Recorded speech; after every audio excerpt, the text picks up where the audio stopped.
Alhamdulillah wa syukurillah wa la hawla wa la quwwata illa billah amma ba'd. A'udzu billahi minasyaitonir rajim. Bismillahirrahmanirrahim. Wal 'asri innal insana lafi khusrin illa alladzina amanu wa 'amilus sholihati wa tawassaw bil haqq wa tawassaw bis sabr. Shadaqallahul azim. Yang terhormat dan dimuliakan Allah, Rais Syuriah PJNU Kabupaten Kebumen, Romo Kiai Agus Afifuddin Al-Hasani, Ketua Tanfidiyah Kabupaten Kebumen, Romo Kiai Cidawamuddin, jajaran Syuriah dan Tanfid yang hadir di sini beserta seluruh jajarannya, kepada jajaran pemerintah Kabupaten Kebumen yang hadir di sini ada Bapak Sukamto beserta jajarannya, seluruh lembaga Banon dan juga yang ada di Kabupaten Kebumen, baik dari tingkat PC, MBC dan juga ranting yang dirahmati Allah. Mungkin untuk mukadimah yang panjang saya dari tadi yang disampaikan oleh Gus Wahyu, bahwasanya untuk kegiatan pada hari ini adalah kegiatan yang sangat luar biasa, yang sebenarnya sangat monumental, sehingga di dalam kegiatan pagi hari ini kita perlu bersyukur dengan lisan biqaulina alhamdulillahirabbil alamin. Mudah-mudahan ini adalah sebagai awal dari Tajdidul Harakah Nahdlatul Ulama Kabupaten Kebumen. Salawat serta salam tidak lupa kita tujukan kepada Nabi Agung Muhammad sallallahu alaihi wasallam, yang mudah-mudahan kita mendapatkan syafaatnya di yaumil qiyamah. Allahumma amin. Yang kami hormati Rais dan Tanfid, di sini kita hanya dibagi-bagi waktu hanya 5 menit katanya. Jadi saya bingung apa yang harus saya sampaikan, di mana materi yang diberikan kepada LDNU adalah bagaimana penguatan dari adanya launching website dari lembaga-lembaga ataupun unsur yang ada, organ yang ada di NU sebagai sebuah kebangkitan untuk penguatan Jamiah Nahdlatul Ulama. Tetapi saya akan menyampaikan sedikit dalam perspektif lembaga dakwah Nahdlatul Ulama. Mengapa ini menjadi penting sebagai titik tolak kebangkitan NU, di mana era point 5.0, sementara di era 4.0 saja kita bahasa Jawa ini udah kepundal-pundal. Nuwun sewu. Bukan berarti kita merendahkan martabat kita sebagai warga Nahdlatul, tetapi betul-betul di era 4.0 saja kita sebelum begitu mengetahui ini sudah masuk masa era 5.0. Nah ini apa sih yang sebenarnya harus kita ikuti dari perkembangan teknologi, terutama di dunia informasi dan teknologi. Kalau melihat sebagai sebuah kekuatan, maka ada yang mengatakan siapa yang menguasai media, itulah yang akan menguasai dunia. Siapa yang menguasai media di Kebumen, dialah pemenangnya. Saya ingin bertanya, apakah kita sudah merasa jadi pemenang? Kalau saya bilang sudah. Nyatanya NU alhamdulillah mulai dari sisi legislatif, eksekutif, semua ada. Jadi sebenarnya NU memiliki kemampuan di bidang media yang sebenarnya harus lebih ditingkatkan lagi dengan masuknya era 5.0. Tantangan yang ke depan adalah, kalau menurut hemat kami nuwun sewu Bapak Kiai Cidawamuddin, yang sebenarnya saya melihat juga punya potensi di dalam dunia media sosial, memiliki kapasitas yang besar atau nilai jual yang sangat besar. Apalagi di sini ada nuwun sewu Habib yang memiliki jamaah ratusan bahkan ribuan. Kalau ini dikelola dengan baik maka akan menjadi kemenangan.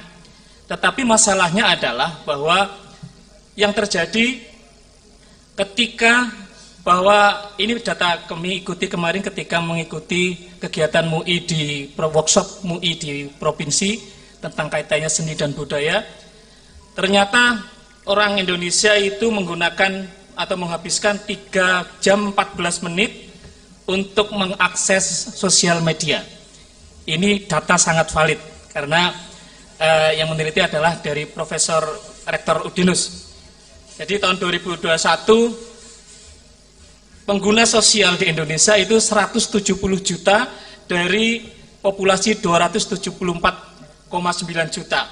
Jadi meningkat dari tahun 2020 meningkat 6%. Jadi sebenarnya NU dalam hal ini memiliki kesempatan berdakwah. Memiliki kesempatan berdakwah melalui media sosial itu adalah 3,14 jam dalam sehari untuk 170 juta warga Indonesia yang menggunakan media sosial. Ini data-data yang sangat valid bahwa pengguna terbesar media sosial adalah WhatsApp, yaitu 30,8 jam. Jadi kebanyakan per bulan itu setiap orang menggunakan WhatsApp 30,8 jam.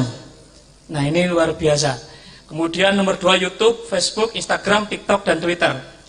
Kenapa ini kami sampaikan mohon maaf?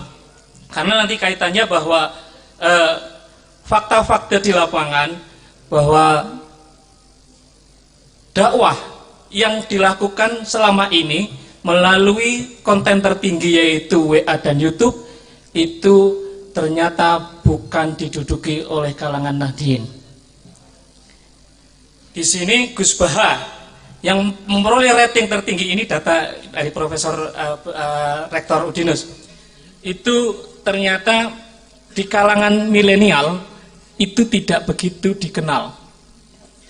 Gus Baha, setingkat Gus Baha, apalagi kiai-kiai yang nusewu yang di bawah di kampung itu.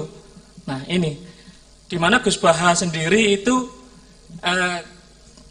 kalau dikalkulasi di dalam urutan itu masih di bawah Ustadz Adi Hidayat. Di atasnya lagi ada Ustadz Abdus Somad. Nah, kalau ya Abdus Somad yang Kebumen mungkin juga sudah di atas sendiri. Nah, jadi mungkin yang akan kita lakukan bersama dengan adanya di launchingnya website 100 website ini, kami berharap bahwasanya sasaran atau bidikan dari Nahdlatul Ulama ataupun lembaga-lembaga yang ada adalah sebenarnya sasaran yang harus kita kejar adalah milenial, di mana milenial itu adalah usia-usia yang lahir tahun 80 sampai 90 atau awal-awal tahun 2000. Tantangan ke depan Nahdlatul Ulama adalah bagaimana milenial itu bisa menjadi garda terdepan menjaga aswaja. Karena kalau tidak diikuti melalui media sosial, maka kalangan milenial NU dalam hal ini adalah ada Fatayat, ada juga IPNU dan IPPNU akan mengalami kegoncangan di dalam patron di dunia media sosial. Sementara website kita sendiri nanti masih berkutat masalah data. Nah ini jadi data sebenarnya ini adalah urusan yang sebenarnya tidak terlalu dirisaukan karena sebenarnya begitu instruksi dari atas ke bawah selesai.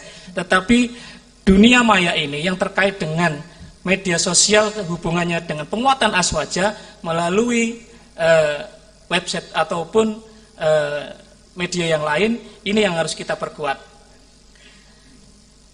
Sebenarnya NU juga harus mulai berpikir dari sisi ketika nanti dari konten-konten itu menghasilkan, maka kami berharap karena penghasilan yang ada, contoh ketika Raffi Ahmad itu per bulannya pengikutnya 19 juta dan penghasilan kumulatif per bulannya itu 7,2 miliar.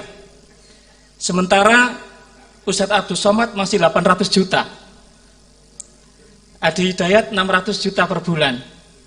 Sayangnya Profesor dari Udinus tidak menyampaikan Ustadz dari NU sendiri berapa sih kalau yang sudah masuk YouTube. Tetapi yang paling tinggi adalah Gus Baha. Itu aja timnya, bukan Gus Bahanya, seperti itu. Itu masih di bawah 500 juta.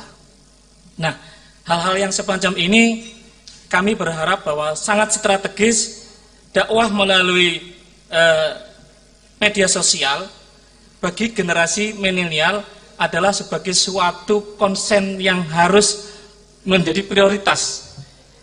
Sehingga syarat untuk itu kami sangat berharap sekali ada kalangan milenial ataupun merangkul milenial yang menguasai IT dan sudah dibekali dengan Islam ala aswaja. Selanjutnya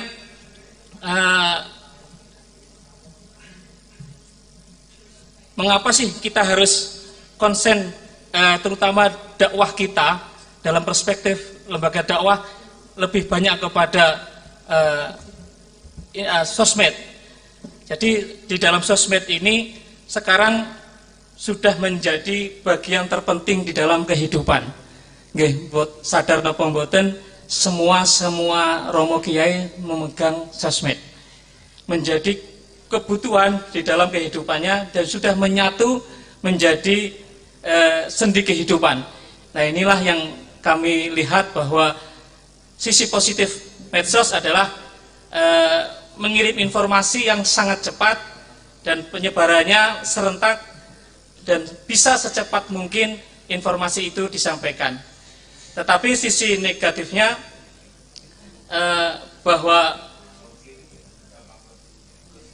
informasi yang menjadi validitas itu bisa tercemari ketika itu menjadi hoak. Fungsi tabayun di dalam tradisi NU sudah kental sekali sehingga menurut kami jangan sampai kita terjebak pada malah menjadi dalam posisi radikal. Ketika kita menyebarkan konten hoax, itu sama saja kita mentransmisikan, nanti mungkin dari perspektif LBH, mentransmisikan berita hoax. Ketika itu dirunut, maka yang menyebarkan pun akan kena pasal. Jadi undang-undang ITE itu ketika kita mentransmisikan, menyebarkan berita itu, berita kekerasan, dan itu menjadi ranah hukum, kita menyebarkan sama saja kita menyebarkan berita kekerasan. Dan pasal hukumannya 6 tahun. Nah, inilah maka mari selaku yang di lembaga dakwah kami sangat berharap arahan dan bimbingan dari Suriah dan Tanfidiah bahwasanya literasi digital dalam bentuk sosmed untuk bisa ditingkatkan di semua lini agar cara berdakwah kita yang kita targetkan adalah milenial itu benar-benar bisa kita raih. Karena nuwun sewu kalau kita berbicara dakwah bagi yang usianya di atas milenial, insya Allah sudah mengalami fase istiqomah. Tetapi usia milenial inilah usia yang mulai mudah ataupun gampang dimasuki ataupun juga didoktrin, sehingga menjadi penting. Lebih singkat, Mas. Oke, terima kasih. Intinya bahwa berdakwah, urgensi dakwah melalui media sosial dalam hal ini terkait dengan di launchingnya website 100 website ini akan menjadi sebuah kebangkitan bahwa NU sudah saatnya menguasai media. Dengan menguasai media maka kita akan menguasai dunia. Itu saja yang mungkin yang bisa kami sampaikan. Apabila ada kata-kata yang kurang berkenan kami mohon maaf. Wallahul muwaffiq ila aqwamit thoriq. Assalamualaikum warahmatullahi wabarakatuh.